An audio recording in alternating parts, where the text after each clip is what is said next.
Hello everyone welcome back to Siddharth learning. तो आज video रे हमें देखिबा एमआईएल ओडिया।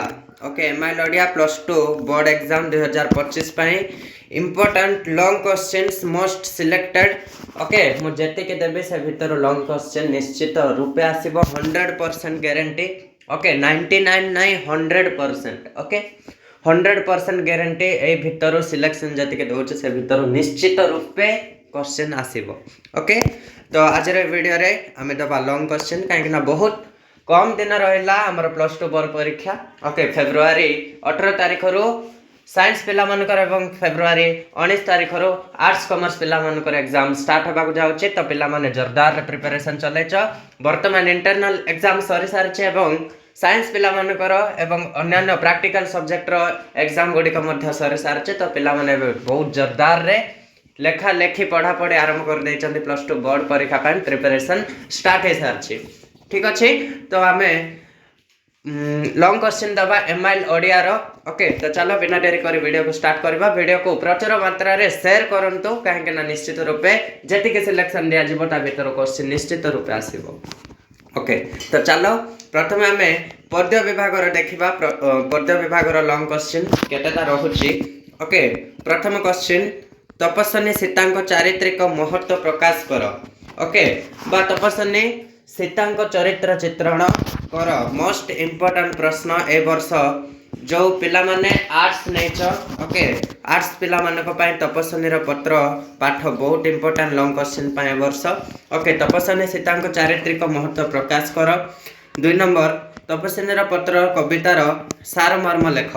देखो मु सार मर्म कहीं देछि, सार मर्म परीक्षा रे आसी भी पारे न भी आसी पारे, किंतु सार मर्म कहीं देछि कारण सार मर्म जदि तुम जानिच जे कौन से प्रश्न विषय पाठ रो आस निश्चित रूपे तुम लिखि दे पारिबो। तो तपस्विनी रो पत्र कौन चारित्रिक चित्रण ए वर्ष बहुत इंपोर्टेंट अच्छी।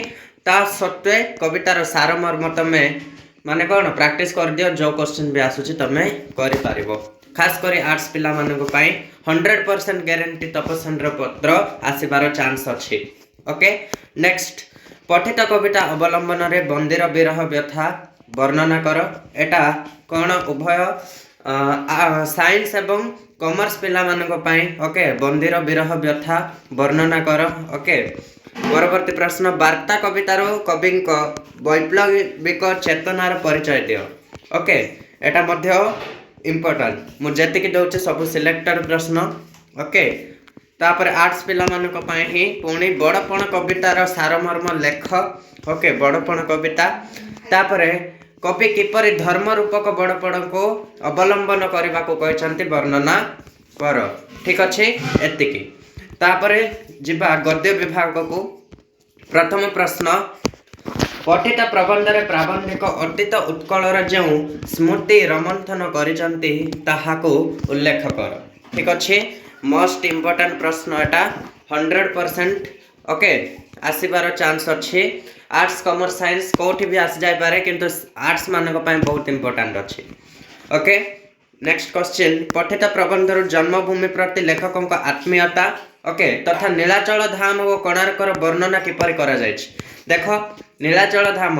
ओके, पठित प्रबंध बा पुष्पपुर वर्षा बरण नीलाचल धाम को लेखक बा प्राबंधिक किपरि वर्णना करचंते लेख ताहा भी आस जाय पारे, भांगी की दे पारे, किंबा कोणार्कर भी अलगा सेपरेट पचार दे पारे। मु एठी मिसे की दे देछि। ओके, तो तुम दुईटा जाक प्रैक्टिस करदब। ओके, एटा भी आर्ट्स पिला मानक पय ए दुईटा क्वेश्चन जदि तुम पुष्पपुर वर्षा बरण कर दौच किछि देखिबा आवश्यक नाही। ओके, नेक्स्ट गणतंत्र शासन पद्धति संपर्क में लेखकों का अभिमत बुझाओ। ओके, 3 नंबर तापरे प्रचलित शिक्षाधारा व परीक्षा पद्धति एवं डिग्री संपर्क में लेखकों का मतामत उल्लेख कर। ओके, वर्तमान परीक्षा पद्धति एवं वर्तमान शिक्षाधारा ता सहित डिग्री संपर्क में लेखक कौन कहते। ओके, देख डिग्री रो भांगी देकी अलगारे मध्य पचार दे पारिबो। प्रचलित कौन शिक्षाधारार डिग्री संपर्क में लेखकों का अभिमत कौन सेटा भांगी के पचार दे पारिबो। दुईटा एठी अछि। ओके, एक प्रश्नटी आर्ट्स पिला मानक पय इंपोर्टेंट।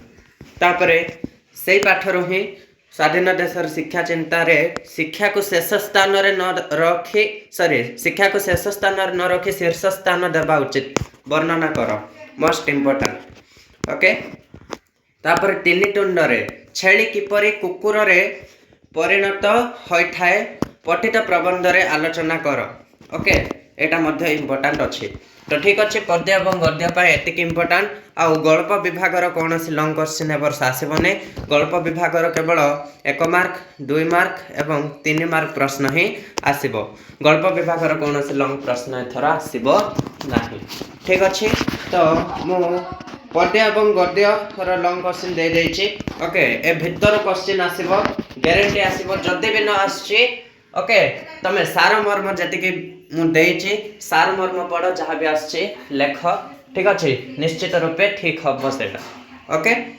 तो ठीक अच्छे वीडियो को समाप्त करवा परवर्ती वीडियो रे सर्जनात्मक रचना ओके 5 मार्क जोटा आसब तार इंपोर्टेंट मुझे देदेवी से भितर ग्यारंटी तुम पढ़ से भितर ग्यारंटी आसब एग्जाम हॉल रे जाइकिना लिखिपार ओके तो वीडियो को समाप्त करवा नेक्स्ट वीडियो रे देखा धन्यवाद।